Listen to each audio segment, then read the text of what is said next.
గారి మునిమనవరాలైన కాంత అక్కయ్య గారు అయితే నాకు మామూలు సపోర్ట్ కాదండి. సింగపూర్ కూడా తీసుకెళ్ళి అక్కడ కూడా మేము అవేర్నెస్ ఇచ్చి, మలేషియాలో ఏదైతే మన సుబ్రహ్మణ్య స్వామి గుళ్ళో అక్కడ పూజ జరిగిందండి. తెల్లారి 3 రోజులకి మేము వెళ్తే ఎక్కడ చెత్త అక్కడే ఉంది. అక్కయ్య గారు అసలు ఇంట్లో ఏ పని వాటర్ గ్లాస్ కూడా ముట్టుకోరు, అలాంటి ఆమె అక్కడ క్లీన్ చేశారండి. అంటే స్వామి నేను ఇలాంటి వాళ్ళు కూడా బయటికి తీసుకెళ్లి చేయిస్తున్నానని ఒకసారి నేను తప్పు చేస్తున్నానా అనుకుంటాను.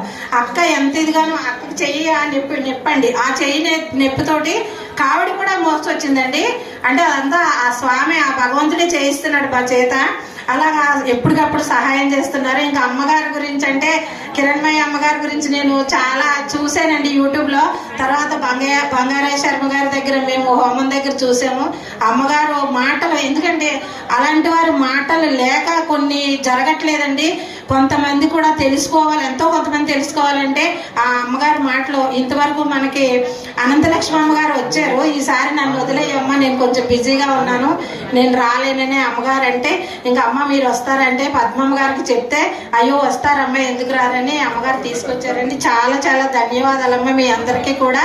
నేను చిన్నగా ఏదో మొదలు పెట్టాను, దానికి సపోర్టు నా టీం అండి. నా టీంకి చాలా చాలా అంటే టీం అంటే చూడండి నీరు కదా నేను చేసే పని.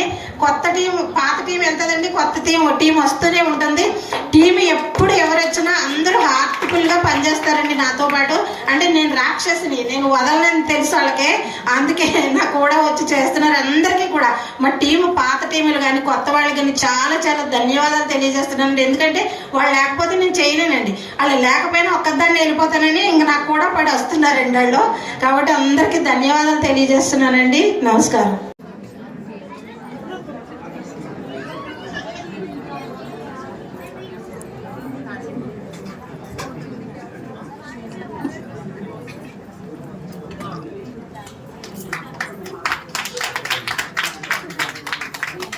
నెక్స్ట్ అవార్డు శ్రీమతి రఘుప్రియ గారు.